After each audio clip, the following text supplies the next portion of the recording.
Hebreus 12, versículos 1 e 2, diz assim: Portanto, também nós, visto que temos a rodear-nos tão grande nuvem de testemunhas, livremo-nos de todo o peso e do pecado que tão firmemente se apega a nós, e corramos com perseverança a carreira que nos está proposta, olhando firmemente para o autor e consumador da fé, Jesus, o qual, em troca da alegria que lhe estava proposta, suportou a cruz, sem se importar com a vergonha, e agora está sentado à direita do trono de Deus. Amém. Se você puder, feche os teus olhos, nós vamos orar, agradecer a Deus. Deus, obrigado, Pai, pela Tua palavra. Eu te agradeço pela vida de cada pessoa que chegou neste lugar nesta noite. Eu sei que o Senhor nos trouxe aqui, eu sei que o Senhor tem uma palavra aos nossos corações. E mais uma vez pedimos que o Senhor fale conosco nesta noite. Nós abrimos os nossos corações, nós queremos te ouvir, nós queremos receber a revelação da Tua palavra. Nós queremos sair deste lugar mais apaixonados pelo Senhor. Nós queremos ter o nosso caráter moldado pelo Senhor e pela Tua palavra nesta noite. Nos faça mais parecidos com o Senhor, Deus. Muda tudo aquilo que precisa ser mudado nas nossas vidas. Que a unção do Teu Espírito esteja sobre a minha vida, para que aquilo que está no Teu coração flua através da minha vida e alcance os nossos corações nesta noite. Em nome do Senhor Jesus Cristo. Amém e amém. Você pode aplaudir o Senhor Jesus?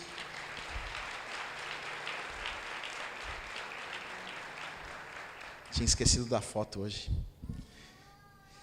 Hebreus 12, 1 e 2. O livro de Hebreus, o escritor, o autor do livro, nós não conhecemos, nós não sabemos, suspeitamos, né? Muitos pensam ser apóstolo Paulo, mas a verdade é que nós não sabemos, né? Quem foi que escreveu, mas nós sabemos para quem o escritor escreveu o livro de Hebreus. O livro de Hebreus ele foi escrito para irmãos cristãos, na verdade judeus que haviam se convertido do judaísmo ao cristianismo. E o livro dos Hebreus, na verdade, ele vai falar muito, o contexto, o teor, na verdade, do livro é sobre a superioridade de Jesus, porque, na verdade, os judeus, eles tinham Moisés quase que como o Deus deles. Eles tinham as leis mosaicas como a sua regra de fé, todos os costumes e todas as leis e os mandamentos e tudo isso, mas eles haviam agora se convertido a Cristo, a Jesus, aceitado a Jesus em seu coração, e eles precisavam, na verdade, ser lembrados todos os dias da superioridade de Jesus, porque sem querer eles podiam fraquejar e voltar atrás nos costumes e nas leis, e Moisés, que foi um grande homem de Deus, mas eles não podiam se esquecer de que agora, na verdade, era Jesus, de que foi através de Jesus que eles haviam alcançado a salvação de suas almas. Na verdade, Jesus era superior a Moisés e aos profetas, e através de Jesus que vinha a salvação, e as leis e todos os mandamentos, na verdade, as leis se cumpriram em Jesus. Então, o escritor está escrevendo a cristãos, a judeus que se converteram ao cristianismo, e os lembrando, na verdade, da importância, da superioridade de Jesus, né? E no capítulo 12 que nós lemos aqui, na verdade, eu não sei se você sabe disso, mas a Bíblia, ela no original, ela não existe a divisão que existe para nós, na Bíblia que nós temos nas nossas mãos, né? Então você pega capítulos, versículos que nós temos hoje, no original não existe essa divisão, então é uma carta escrita, então muitos assuntos que a gente divide e pensa que é outro assunto, na verdade não é, continuação de um assunto que vai embora e você vai lendo. A Bíblia, na verdade, é para ser lida assim, né? A gente vai dividindo, e nesse capítulo, na verdade, nós entendemos muito bem que o escritor está dizendo Se a gente não olhar para o capítulo anterior, a gente não consegue compreender o que ele está querendo falar. Até mesmo ele já dá a entender exatamente isso. Ele começa dizendo, portanto, ou seja, tudo que eu falei agora, então eu vou dizer algo a vocês. Portanto, também nós, visto que temos a rodear-nos tão grande de nuvem de testemunhas, ou seja, ele está continuando o assunto. Está dizendo, então por causa destas coisas aqui, então agora eu quero falar algumas outras coisas para vocês. Eu não sei se você sabe, mas o capítulo 11 do livro de Hebreus vai falar sobre muitos heróis da fé. É a galeria, na verdade, nós chamamos de a galeria dos heróis da fé. Grandes homens e mulher, porque Raabe também está lá, grandes homens de Deus, no Antigo Testamento, que andaram em fé e viveram para Deus e fizeram coisas extraordinárias para Deus. E no capítulo 11 de Hebreus, o escritor fala sobre estes heróis, relata histórias e fala sobre estes grandes homens de Deus que viveram para Deus e andaram em fé, e porque andaram em fé, viveram coisas sobrenaturais. E aí então ele parte para o capítulo 12, e ele começa dizendo no capítulo 12 que ele usa uma metáfora aqui, na verdade, uma figura de linguagem, e ele vai colocar a vida como uma corrida. Como Paulo gostava de usar esse exemplo também. Paulo algumas vezes fala isso e diz, olha, eu completei, né, a carreira. E o escritor aqui fala exatamente sobre isso, sobre a vida cristã sendo como uma carreira, sendo como uma corrida que deve ser completada, que nós devemos terminar essa corrida. E a verdade é que todo mundo que começa uma corrida, a intenção desta pessoa é terminar, certo? Tem uma pessoa que se inscreve em uma corrida com a intenção de começar a corrida e não terminar. A pessoa que se inscreve numa corrida, o que geralmente ela vai fazer? Se inscreve lá, vou correr, por exemplo, nunca corri na vida, vou correr uma corrida, vou começar correndo. Eu odeio correr, tá? Já vou dizer para vocês, não corro. Tem gente, todo mundo que corre tenta me convencer que correr é maravilhoso. Eu já tentei algumas vezes, nunca consegui sentir esse gosto que as pessoas que correm gostam. Para mim dói tudo, eu corro e me dói até a nuca dói. Mas quem corre gosta. E aí se inscreve lá e vai correr 5 quilômetros. E aí o que a pessoa faz quando vai correr 5 quilômetros? Ela tem um plano, ela se prepara. Ela vai lá e alguém passa para ela, você vai correr 1 quilômetro na primeira semana, na segunda você corre 1,5, depois até chegar no 5. Chega o dia da prova, você já fez. Você vai lá e só faz aquilo que você já fez antes. Você chegou treinado para aquilo. Por quê? Porque a tua intenção é terminar. Você não vai se inscrever para uma prova de 21 quilômetros, de 42, uma maratona, e não vai treinar nenhum dia. Você só se inscreveu, pagou a tua inscrição, pegou a camiseta, colocou, e aí, treinou algum dia? Não treinei, eu cheguei lá e corri. Provavelmente você não vai terminar. Agora a minha pergunta para você e eu fiquei pensando sobre isso, né? Porque a vida cristã, na verdade, ela é uma grande, longa corrida. É um percurso que nós corremos. A nossa vida, não só a vida, mas a vida cristã, juntamente com a nossa vida, é uma grande corrida que corremos, e a Bíblia vai falar muito sobre isso. Agora, quantos aqui já começaram coisas e não terminaram coisas? Quantos já começaram a ler um livro e não terminaram de ler um livro? Ai, meu Deus. Quantos já começaram a fazer academia e desistiram? Quantos já começaram a fazer uma dieta e A gente começa e para. Agora, a Bíblia vai nos dizer que o fim é melhor que o começo. Eclesiastes fala isso. O final é melhor do que o começo. Ou seja, na verdade, terminar é melhor do que começar. O que importa, na verdade, é como vamos terminar e não como começamos. Aos olhos de Deus, não importa como você chegou aqui, mas como você vai terminar a sua caminhada. Aqui eu cheguei aqui, arrebentei. Sim, todos nós chegamos aqui com a vida de ponta cabeça. Todos nós, quando chegamos na presença de Deus e dissemos: Deus, estou aqui, meu coração está aqui, minha vida está aqui, eu quero entrar, vou me inscrever nessa corrida para correr com o Senhor, agora eu vou participar dessa maratona com o Senhor.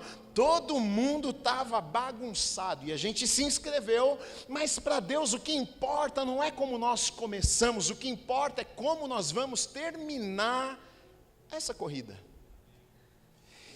E o escritor aqui, na verdade, esse texto eu acho que é muito poderoso porque ele vai nos ajudar, na verdade, ele vai nos dar alguns direcionamentos, alguns conselhos do que podemos, na verdade, fazer para terminarmos bem, para completarmos a carreira que está proposta a nós. Quantos querem terminar bem? Quantos querem chegar no final da vida e dizer assim: graças a Deus, eu vivi para Deus, eu cumpri o meu propósito nesta terra, eu vivi tudo aquilo que Deus tinha preparado para mim? Quantos querem chegar e olhar para trás e poder agradecer a Deus, dizer: olha, eu fiz as escolhas certas, eu andei nos caminhos do Senhor, eu vivi para Deus, eu construí aquilo que Deus colocou no meu coração, eu vivi os sonhos de Deus para a minha vida? Eu acredito que todos nós queremos isso. Você quer? Você ficou meio quieto, fiquei até em dúvida. Você quer, não quer? Está pensando ainda?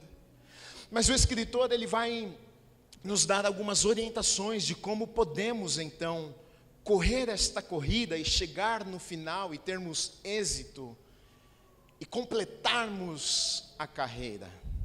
Primeira coisa, olha só no versículo 1, ele diz o seguinte: portanto também nós, visto que temos a rodear-nos tão grande nuvem de testemunhas. A primeira coisa que ele coloca aqui é que nós temos uma grande nuvem de testemunhas. A gente tem uma nuvem de testemunhas e existem algumas interpretações esquisitas sobre isso aqui, nuvem de testemunhas. Aí tem gente que fala: nossa, que legal, então quer dizer que a gente tem uma nuvem de testemunha, é como se nós estivéssemos então nessa grande corrida, é o que o escritor está dizendo, e então é como se existisse uma arquibancada. A nuvem de testemunhas são pessoas que estão ali aplaudindo para nós e nos incentivando, como numa maratona que você vai correndo, a pessoa vai gritando para você: vai lá, não desiste não, vamos embora, continua. É isso, acho que o escritor está dizendo. Então tem uma nuvem de testemunhas, pessoas talvez que já morreram e agora estão lá olhando por nós e nos aplaudindo. Tem pessoas que pensam que é isso que o escritor está dizendo, mas na verdade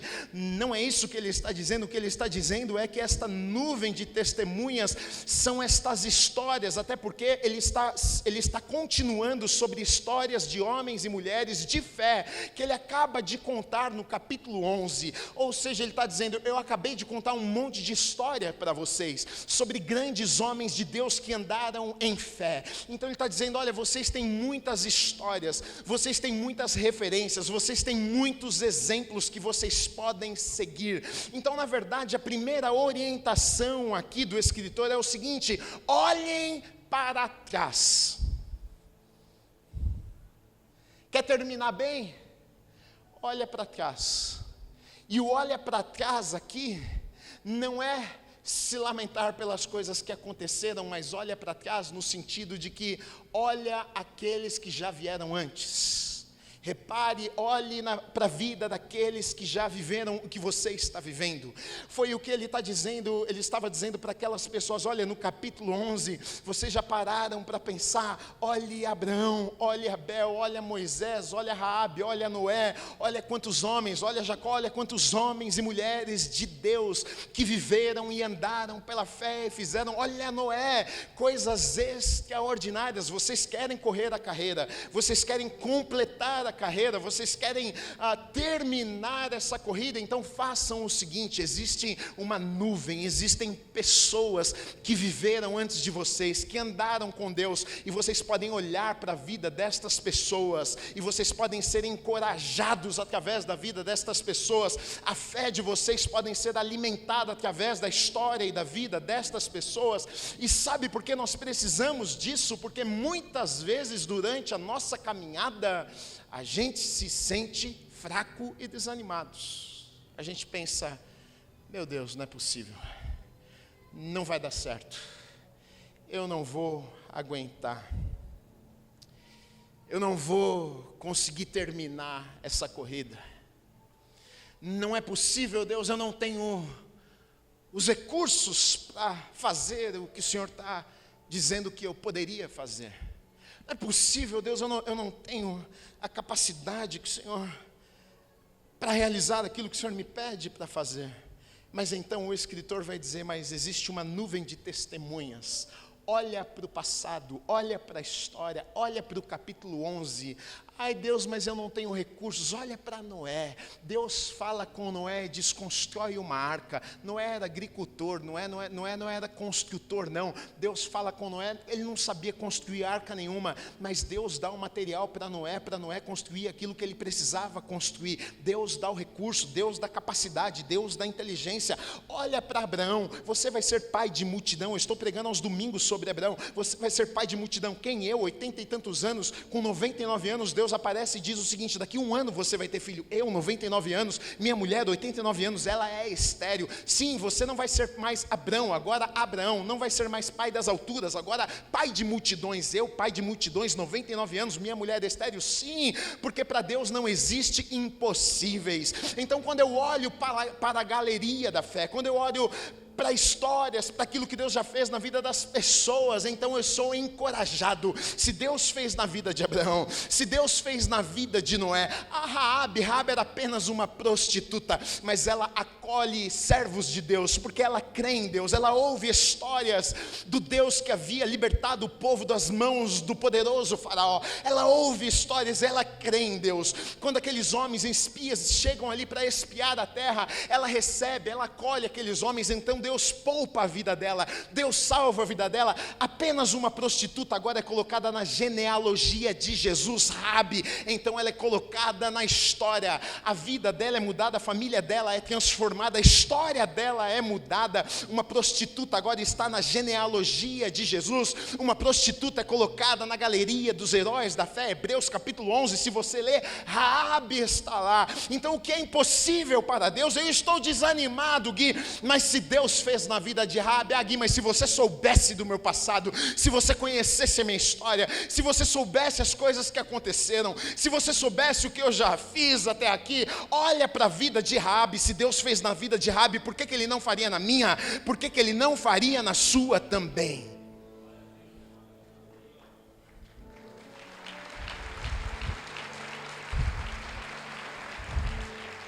O 8º juiz da nação de Israel, está lá na galeria dos heróis, Jefté, 8º juiz.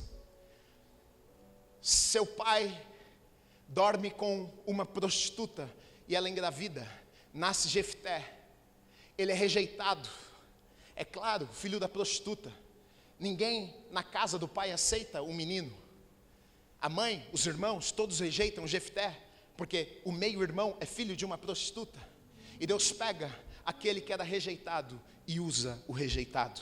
Deus pega aquele que não tinha valor para as pessoas e ele se torna um homem poderoso e importante na nação de Israel. Deus o levanta e o coloca num lugar de honra. Ele se torna um juiz da nação. Agora as pessoas têm que ouvir ele falar. Agora ele é o homem que toma decisões na nação. Agora ele é o homem que reúne. Ele é o homem que dá direcionamento para uma nação. Porque para Deus não existe impossíveis. Talvez você pense, Gui, mas olha, eu sou apenas o pobre coitado da minha casa, da minha família. Davi era aquele que cuidava das ovelhas de seu pai.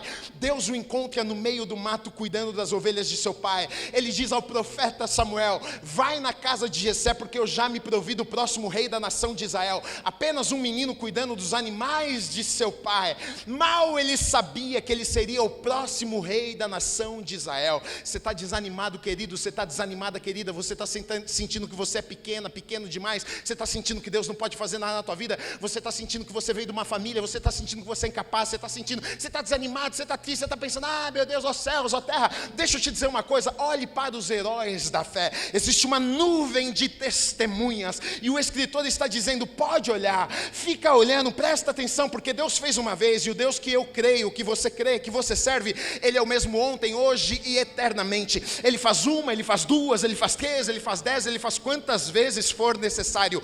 A galeria dos heróis da fé, ela não terminou, continua, pode ser através da minha vida e pode ser através da sua também. Segunda coisa que ele fala aqui, livremos, se você quer terminar a corrida, primeiro olhe para trás, olhe para os exemplos, alimente a sua fé, para que você continue. Segunda coisa, livremo-nos de todo o peso e do pecado que tão firmemente se apega a nós. Eu já algumas vezes li esse texto correndo e eu li, livremo-nos do peso do pecado, e aqui ele não fala isso. Ele fala para você se livrar do peso e do pecado. São duas coisas aqui. Ele fala, se livra do peso e se livra do pecado. São duas coisas.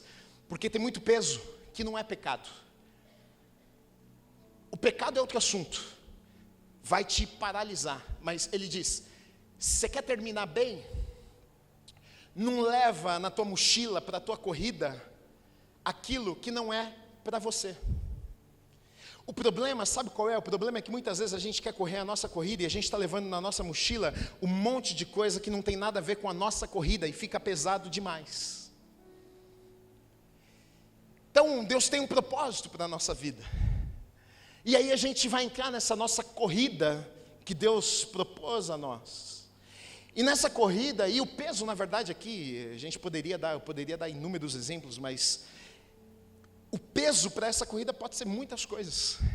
O peso pode ser uma pessoa, pode ser pessoas, pode ser amigos, pode ser um projeto que não tem nada a ver com o que Deus tem para mim. Se tornam pesos, dificuldades, que fica difícil demais. Eu estou correndo a corrida e está difícil. Você quer fazer tudo e não faz nada. Você quer abraçar o mundo, mas você não está conseguindo fazer aquilo que Deus te chamou para fazer. Então você vive frustrado, está pesado demais, está difícil demais, é claro. Você está tentando fazer um monte de coisa que Deus nem te chamou para fazer. Você está num monte de lugar que Deus nunca falou para você estar, e está difícil demais. Sim, está difícil. Sabe por quê? Porque quando você faz algo que Deus não te chamou para fazer, você faz sozinho. Ele não faz com você. Quando você faz algo que Deus te chamou para fazer, Ele está com você. Aí é muito mais leve, flui. Você cansa, mas Ele está ali para te fortalecer. Agora, quando você faz as tuas escolhas, você quer fazer do teu jeito, o projeto é teu, Deus fala, então tá bom, vai lá, então faz. E aí você vai e faz, porque você não é um robozinho de Deus, Ele deixa você fazer o que você quiser da tua vida. Você escolhe os teus projetos, você escolhe a faculdade que você vai fazer, você escolhe a pessoa que você quer ficar, você escolhe tudo. E aí às vezes está tão pesado, você está falando, meu Deus, que vida, hein, Deus? E Deus está falando, é lógico, olha o tanto de tranqueira que você pôs na tua mochilinha, meu filho. Você quer correr 42 quilômetros com esse tanto de pedra nas costas? Complicou. Olha, não olha para o lado não, hein? Senão você apanha.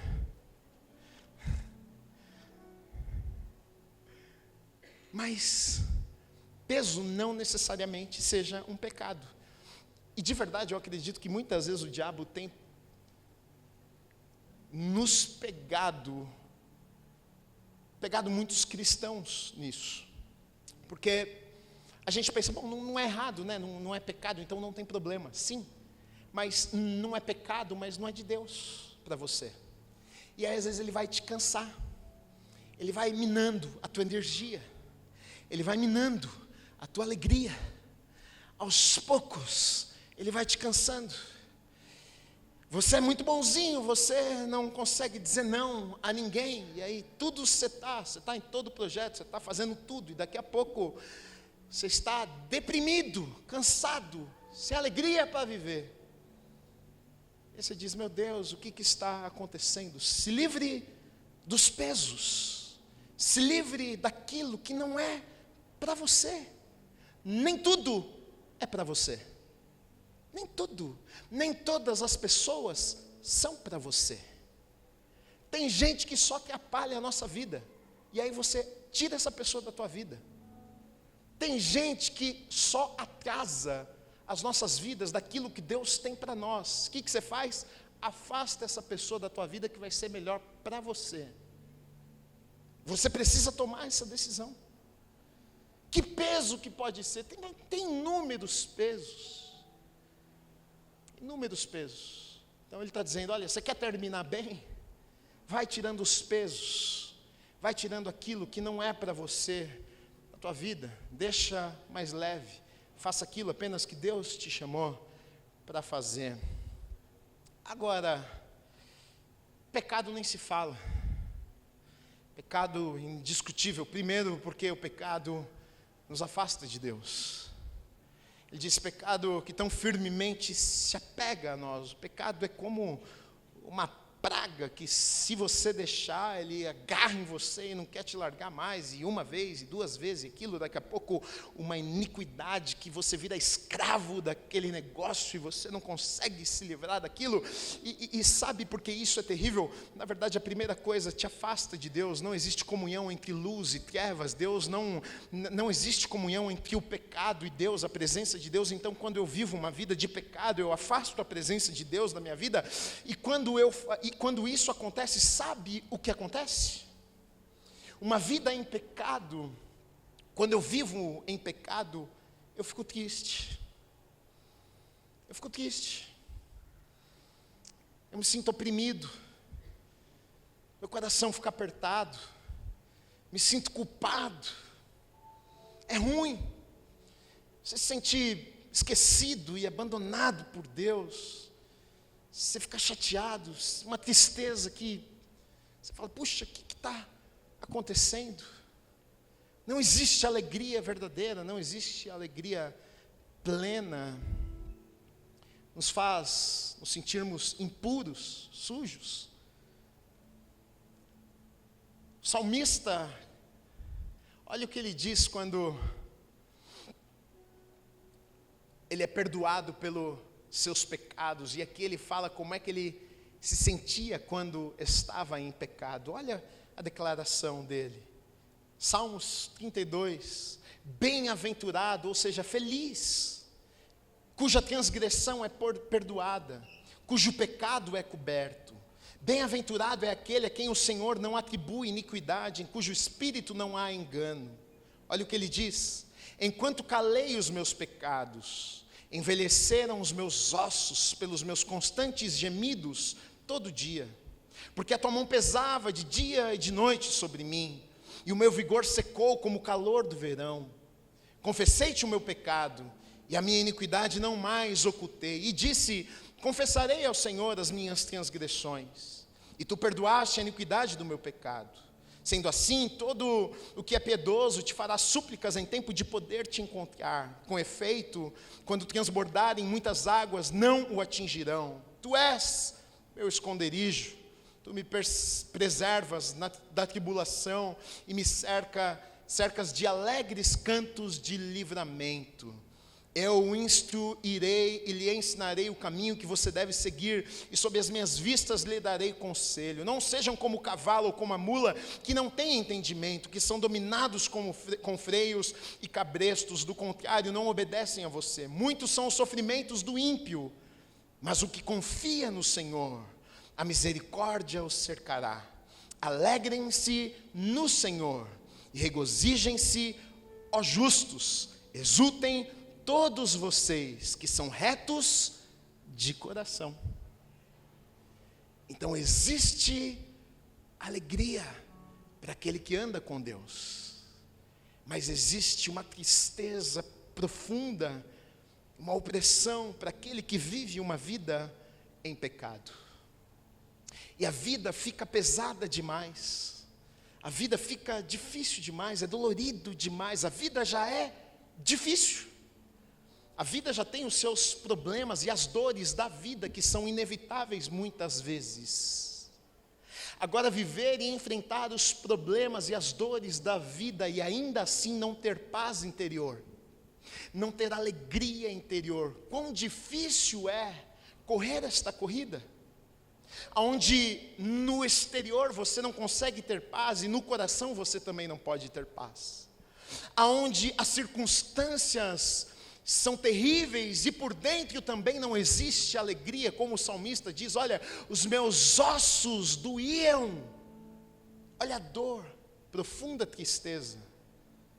Mas ele diz: bem-aventurado, feliz.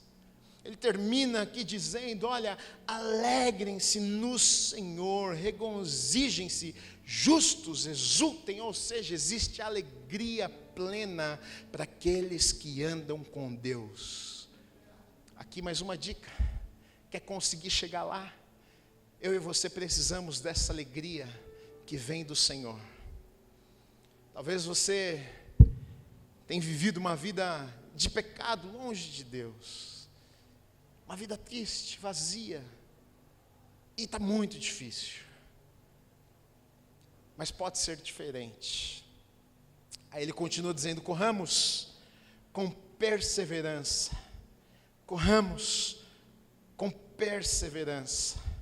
Aqui uma outra chave que ele nos dá: se você quer terminar bem a corrida que nos foi proposta, olha para trás, tenha fé, alimente a sua fé, ande com Deus, não viva uma vida de pecados, persevere, ou seja, continue, não pare no meio do caminho. E por que ele diz isso? É claro que ele diz isso porque muitas vezes na nossa caminhada com Deus nós vamos ter vontade de desistir. E não vai ser uma, não vai ser duas, não vai ser 5, não vai ser 10, vai ser muitas vezes. Porque quando a gente enfrenta um problema, geralmente o que o diabo vai falar para mim, para você: está vendo, Deus não te ama. E como é que você está passando por isso? E você fala lá, você vai na igreja, você adora Deus, levanta a mão, e olha que você está, olha, desgraça na sua vida, olha, você perdeu essa pessoa, olha isso, que Deus não se importa com você, vai se importasse com você. Foi o que aconteceu com Jó, a esposa de Jó que o amava, ela diz isso para ele, ela diz: olha, Jó, faz o seguinte, amaldiçoa esse teu Deus aí e morre, porque não te sobrou nada, Jó, amaldiçoa Deus e morre, é o que te restou. Algumas vezes na vida isso vai acontecer comigo e com você. Pode acontecer, mas o escritor aqui de Hebreus diz o seguinte: olha, eu e você precisamos perseverar. Não podemos desistir no meio do caminho. Está difícil? Continua. Está desanimado? Continua. Está triste? Continua. Deu certo? Continua. Deus abençoou? Continua. Deus não abençoou? Continua. As pessoas estão com você? Continua. As pessoas viraram as costas para você? Continua. O teu plano deu certo? Continua. Os teus planos não deram certo? Continua. Você está feliz? Continua. Você não está feliz, está triste? Continua também. A pessoa que você ama está com você? Continua. Se ela não está com você, continua também. O escritor está dizendo: olha, persevere, não desista no meio do caminho. A única pessoa que pode impedir você de chegar lá é você mesmo, por isso não pare no meio do caminho. Hebreus, um pouco antes, no capítulo 10, versículos 36 a 39, diz o seguinte: vocês precisam, ele dizendo às mesmas pessoas, vocês precisam perseverar, para que, havendo feito a vontade de Deus, alcancem a promessa. Quem é que alcança a promessa? Quem é muito bom? Quem é muito capacitado? Quem é muito inteligente? Não, é quem persevera. Ele diz: vocês precisam perseverar para alcançarem a promessa, porque ainda dentro de pouco tempo aquele que vem virá e não irá demorar, mas o justo viverá pela fé, e se retroceder dele, a minha alma não se agradará. Nós porém, e nós também da Igreja Amor e Movimento, nós porém não somos dos que retrocedem para a perdição, mas somos da fé para a preservação da alma. Nós somos os da fé, nós somos os que cremos, nós somos os que perseveramos, nós somos os que continuamos, nós somos os que não paramos no meio do caminho. 2 Timóteo 4,7, Paulo dizendo a Timóteo: ei, eu combati o bom combate, eu completei a carreira, eu guardei a fé. Ou seja, eu continuei, meu filho, eu não parei no meio do caminho, eu completei, eu perseverei, eu batalhei, eu fui para a luta, eu fui para a guerra.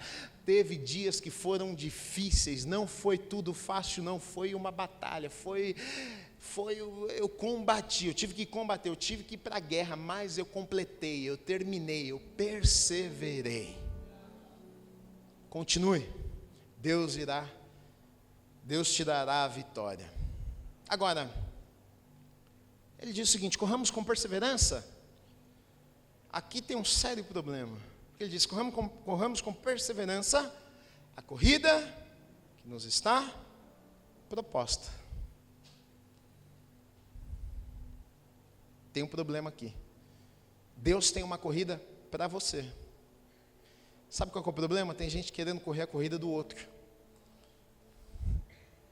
E aí você arruma um problema para a tua vida. Tem gente que está até correndo com perseverança, mas está correndo com perseverança para o lado errado. Está correndo com perseverança uma corrida que não é a corrida dele.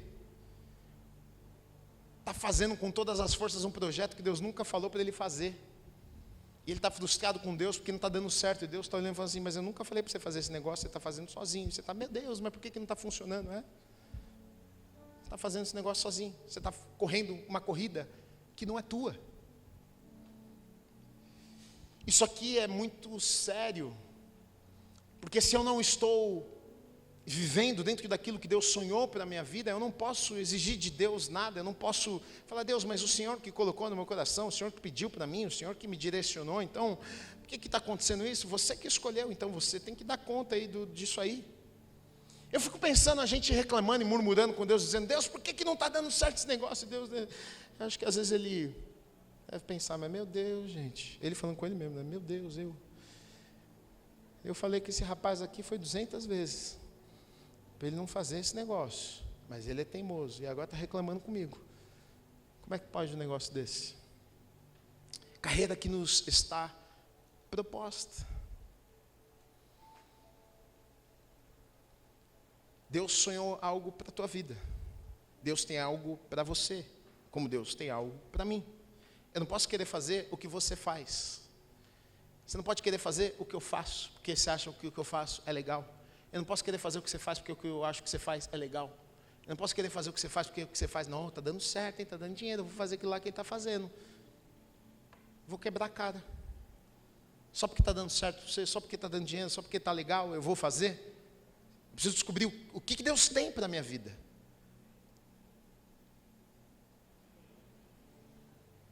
Carreira que me foi proposta, o que Deus tem para a minha vida. O que é que eu sou vocacionado para fazer? Qual é o chamado de Deus para mim? E eu descubro isso e faço aquilo que Deus me chamou para fazer, e eu vou correr essa carreira, e a mão de Deus vai estar sobre a minha vida, e Deus vai me abençoar, e Deus vai me habilitar, porque deixa eu te contar uma coisa, quando nós estamos fazendo aquilo que Deus nos chamou para fazermos, Deus nos capacita, Deus nos unge, Deus nos promove, Ele nos abençoa, Ele nos favorece. Agora, se não é da vontade de Deus, como é que Ele vai fazer isso? Como é que Ele vai abençoar algo que nem da vontade dEle é? Como é que Ele vai favorecer algo que não é da vontade dEle para a tua vida? Não pode fazer uma coisa dessa. Agora, olha que coisa interessante. Em Êxodo tem um texto que nos mostra claramente quando uma pessoa atende um chamado de Deus, mesmo que a pessoa não tenha habilidade, Deus capacita esta pessoa. Olha o que está acontecendo aqui em Êxodo 35, é tanto 30, né, gente? O que é isso? 30, 35, só porque eu tenho a língua presa. Olha o que diz, Moisés disse aos filhos de Israel, eis que o Senhor chamou por nome Bezalel. Deus chamou Bezalel, filho de Uri, filho de Ur, da tribo de Judá.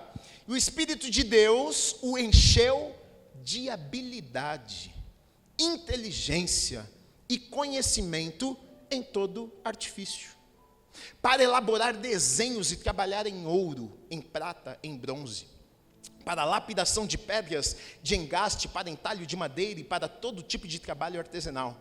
Também ele dispôs o coração para ensinar os outros, tanto a ele como a Oliabe, filho de Aissamaque, da tribo de Dan. Encheu-os de habilidade para fazer toda a obra de mestre, até a mais engenhosa, e a do bordador em pano azul, em púrpura, em carmesim e em linho fino, e a do tecelão, sim, todo tipo de trabalho, e a elaborar desenhos. Olha só, o Espírito de Deus capacitou alguns homens para determinada obra. Então você não acredita nisso? Está na Bíblia, meu filho. Mas como é que eu vou fazer? Meu filho, eu não sei como é que vai fazer, não. Se Deus falou que você vai fazer, Ele te capacita, o Espírito te enche, Ele te dá ideia, Ele te dá uma inteligência que não é sua, Ele te capacita. Tem gente que, sinceramente, tem gente que eu olho assim e falo, cara, isso aqui Deus deu para essa pessoa. Tem gente que a gente olha e a gente fala assim, cara, não é que a pessoa não é inteligente, mas é um negócio sobrenatural. Tem pessoas que a gente fala, cara, esse cara aqui tem por exemplo, eu tenho pregadores que eu olho e assim, o cara é muito bom, fala muito bem, mas assim, tem alguns pregadores que eu falo assim, meu Deus, deu uma mente brilhante para esse cara. O cara pensa em algumas coisas, você fala, eu nunca pensaria num negócio, eu nunca conseguiria enxergar um negócio desse aqui. Deus dá inteligência, Deus dá capacidade, Deus nos leva a níveis que nós, sozinhos, com a nossa força, não poderíamos ir, mas isso quando nós atendemos ao chamado dele nas nossas vidas. Querido, quer ir longe, vá com Deus, não vá sozinho. Se você for sozinho, você vai se cansar, você vai ter que ir na tua própria força. Agora, se você for com Deus, querido, Ele vai te capacitar, Ele vai te dar inteligência, Ele vai te favorecer, Ele vai te abençoar. Os caras, artistas, desenhavam, faziam artes, cheios do Espírito Santo de Deus. Deus dá, Deus capacita. Agora, para terminarmos, o segredo, conclusão disso aqui, como que nós então, Gui, conseguimos, como é que a gente vai conseguir então, Gui, tudo isso e terminarmos essa corrida e essa carreira e vermos a nossa vida para Deus, porque Gui, às vezes é difícil, às vezes a gente fica cansado, e eu já falei de algumas coisas aqui. Se alimente, olhe para quem veio antes, olhe os heróis da fé, Deus fez, Ele faz na tua vida, tira alguns pesos que te atrapalham nessa corrida. Olha os pecados como tem amarrado você e roubado a alegria de Deus na tua vida. E está tão difícil de caminhar porque o pecado nos entristece, nos deixa oprimidos, nos faz sentir culpados, sujos. E aí aqui ele vai dizer o seguinte no versículo 2, olhando firmemente para o autor e consumador da fé, Jesus, o qual em troca da alegria que lhe estava proposta, suportou a cruz, sem se importar com a vergonha, e agora está sentado à direita do trono de Deus. Qual que é o segredo? Ele está dizendo, olhar para Jesus, porque quando a gente tira os olhos de Jesus, a gente para. Quando a gente olha para as pessoas, a gente se frustra. Quando a gente olha para o pastor, a gente se frustra. Quando a gente olha para o homem de Deus, a gente se frustra. A gente olha para Jesus. É Jesus, o autor e consumador da nossa fé. E o próprio Jesus nos deu exemplo. O próprio Jesus nos mostrou que nem tudo é flores. O próprio Jesus, o Silas ontem pregou lá em Alphaville, você vai perder, ele usou lá um texto em João, mostrando que, olha, Jesus como uma semente que caiu e morreu na terra, Jesus falando ali com os discípulos, dizendo, olha, vocês vão ter que perder, existe morte, cruz, para aqueles que querem seguir a Deus, e é verdade isso, olha, o próprio Jesus nos deu exemplo, ele foi para a cruz, não foi fácil, houve dor, mas depois da dor, houve glória, Deus o exaltou, ou seja, o propósito se cumpriu. Então aquele que persevera, cumpre o propósito. Não significa que não existirá dores, não significa que não vai ser difícil, não significa que não vai ter problemas, mas aquele que persevera, cumpre o propósito, completa a carreira. Jesus completou, a missão de Jesus era ir para a cruz, mas o fim, o propósito final não era a cruz, o propósito final era através da cruz, Cristo ser exaltado e se assentar à destra, à direita do Pai, e tirar das mãos do diabo a autoridade que o diabo havia roubado do homem. Então ele vence a morte, ele vence o pecado, se assenta à direita do Pai, e agora me dá autoridade, te dá autoridade para pisar serpentes, escorpiões e vencer o pecado. Você pode passar por dores. A vida pode muitas vezes ser difícil, mas eu posso olhar para Jesus, o autor e consumador da minha fé. Eu posso olhar para os grandes homens e mulheres de Deus, que viveram uma vida aqui nessa terra, viveram para Deus e viveram coisas sobrenaturais, e completaram a carreira, e ser encorajado, e acreditar que é possível para mim também. Você pode terminar bem, você pode cumprir o propósito que Deus tem para a tua vida. Você pode terminar, chegar lá no final da corrida e dizer: cheguei, completei a carreira, combati o bom combate, eu guardei a fé. Nem tudo foi flores, Gui. Teve dias que foram difíceis, eu chorei algumas vezes. Teve dias, Gui, que eu pensei em desistir. Mas uma coisa deixa eu te dizer, a certeza que eu tenho é que você vai poder chegar no final e poder dizer: até aqui o Senhor foi fiel comigo. Não teve um dia, mesmo nos piores dias, mesmo nos dias mais difíceis da minha vida, Deus estava ali comigo. Nos vales da sombra da morte, Deus estava lá me sustentando. Olha, nos momentos mais complicados, Deus, a presença de Deus de forma sobrenatural, estava ali alegrando o meu coração. A paz que excede todo entendimento estava ali enchendo o meu coração. Você vai terminar em nome de Jesus. Não pare no meio do caminho, por favor, por favor. Por favor, não pare no meio do caminho, continue, persista. Deus tem grandes coisas para a tua vida, Deus tem grandes coisas para fazer através da tua vida, em nome de Jesus. Complete a carreira que foi proposta para você, em nome de Jesus.